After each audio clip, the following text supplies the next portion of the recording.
everybody, Mark Spector Comics, and I'm back. This time I'm going to show you what I picked up for Black Friday. If you're interested in seeing what I picked up, stay tuned for that intro.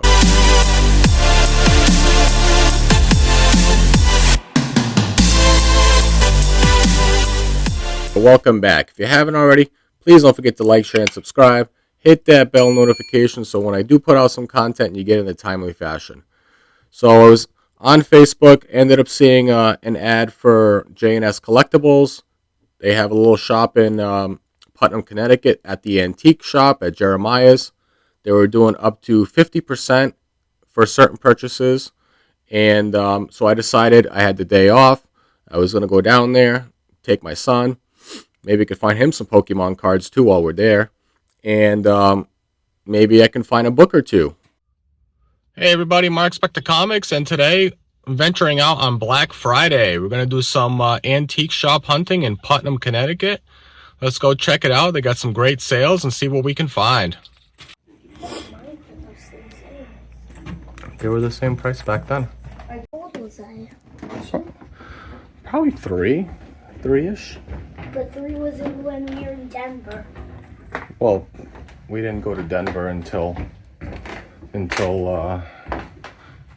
you were. I think it was probably you were probably 2. Oh yeah, that was true. Yeah, you had just turned 3. Oh yeah.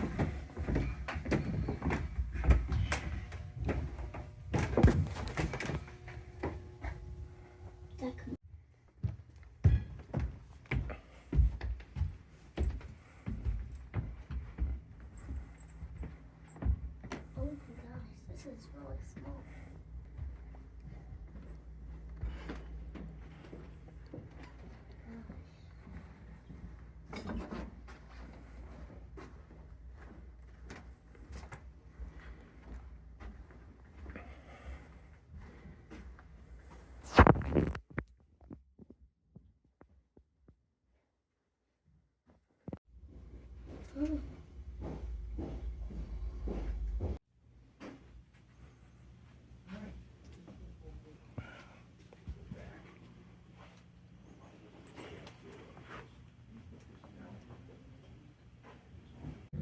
Alright guys, we had a pretty good successful trip. We went to the antique shop first. We went to Jeremiah's next door. And now we're going to go to the comic shop in town. Wonderland Comics. It's been quite some time since I've been in there. So I know my son wants to get a It's Jeff book that just came out. So we'll see what we can find, if anything. Alright, so I ended up going to 3 different locations. I went to the big antique shop there that's right on the corner in Putnam, Connecticut. Beautiful area if you haven't gone to before. Fun little town. It's cute. Has shops, breweries, pubs, and so forth. But went there for obviously the comic books. The first shop, I didn't end up finding anything. My son ended up actually picking up some Pokemon cards, so he was pretty happy with that. So then I went over to J&S, to Jeremiah's, and browsed around and didn't find too much that I was interested in. But I ended up finding one book in particular. I've definitely been interested more in picking up some atomic bomb covers and atomic bombs or atomic bomb stories, stuff like that. More specifically into the silver and golden age. So I did find one book. I'm going to show you the book, and then I'll let you decide. Was it worth the trip? So, book in question, Mystery in Space, issue number 82. So this has a great atomic bomb cover, and it says on there, World War, Earth, and Ran. So I thought that was really sweet. Pretty good condition. They had it at a fine, 5.0. Sticker price there was $25. I believe the sale was up to $35. It was going to be 50% off. After that, I think it was, maybe 15% or something like that, or maybe 30%. I forget. For anything over. So this was the only book that I really caught my interest. So I ended up getting this book with taxes, like $14. It was a pretty good deal. Can't really pass that up. And it's a nice cover. Can't wait to open that up and read it. So that was, and I love the mystery in space title for DC. It's one of my favorite titles. Definitely a good title to collect and read, especially if you like sci-fi. So look out for these.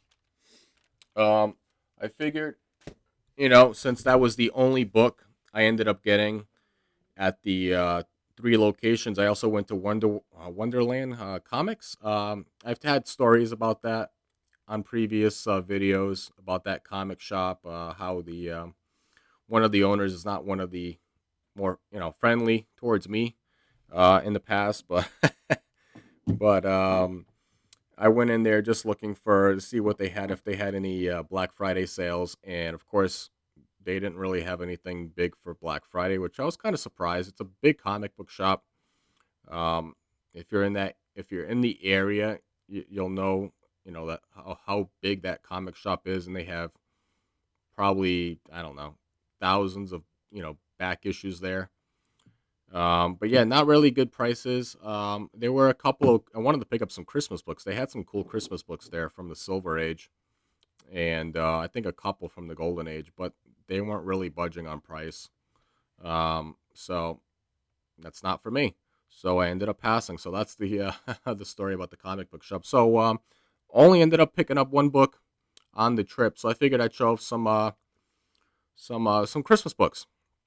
Obviously being December. So I'll show you a book I hadn't showed yet on the channel, but I ended up picking this book up back in, I want to say, November, at a comic shop in New Hampshire.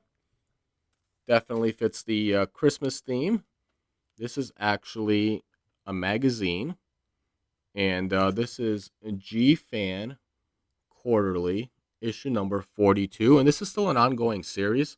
I believe this started in the mid 90s. So the G Fan obviously stands for Godzilla, and this is basically like a fan magazine for Godzilla fans. And I thought that was pretty cool to see Godzilla going through the city, and you see the buildings there wrapped as if they were presents. Pretty cool. It's the only Christmas cover in the entire run, and that's even up to current. There isn't any. But they had it there for $4. I was like, sweet. I actually opened it up. I read it. It has some like events and so forth, things that people can look forward to for that.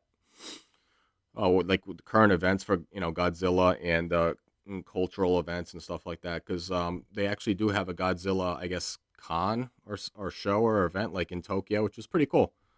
So fans of Godzilla can actually go there and have a good time. So I thought that was a pretty cool. Pick up for $4. And then I got a quick little unboxing. So let's do an unboxing for Christmas. Christmas cover. I already have this book, and this book is graded. So I picked one up raw. I've read this book before. It's a great story, but I figured I want to have one as well raw, so I could look at it, open it up. I picked this book up on eBay. I want to say this was in October, but I wanted to wait to open it up in December. All in all, I paid.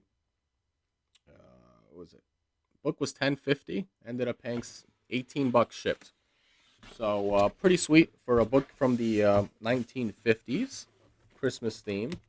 It's not high grade or anything like that. It's on the lower grade. But from what I read, it was all there. It's all complete. So I can reread the stories. And it does not appear at first glance that it's as nice a shape as my graded copy, which is fine. All that matters with these is that you can actually open them up. The book is attached. And you can actually read the story. So after I'm done with this recording, I'm probably just going to open it up and read it. And the book in question, boom, Dell 4-color, issue number 359. And if you're not familiar with the book, probably looking at the cover, you'll probably realize that this is Frosty the Snowman. Dell, Volume 1 and Volume 2 did a lot of like featuring characters, and then they would have stories in there. So some of these would be first appearances, and this is the case for this book. This is actually the first appearance of Frosty the Snowman. Like I said, it's my second copy, and it's in lower condition, but that's fine. It makes no difference. It's all about just being able to open it up and read it. And there's some pretty good stories in there. There's like one of the stories is an evil, not an evil, but like a bad snowman, and I believe there is there's like two or three stories in there, but it's pretty good. So I can't wait to open that up and read it again. So hopefully you guys enjoyed that. It was my little trip to Putnam, Connecticut for Black Friday. Didn't really pick up too much. Like I said, just picked up that one book. Sometimes you do take a lot of time out of your day to make these trips in hopes of picking up some books, and then sometimes you don't really pick up a lot. So and that's fine by me. It was just going out there and having some fun on a day off, spending some time with my son, and doing a little bit of hunting. So sometimes you win, sometimes you lose, and sometimes you just have a good time. So until next time, Rock Spector Comics.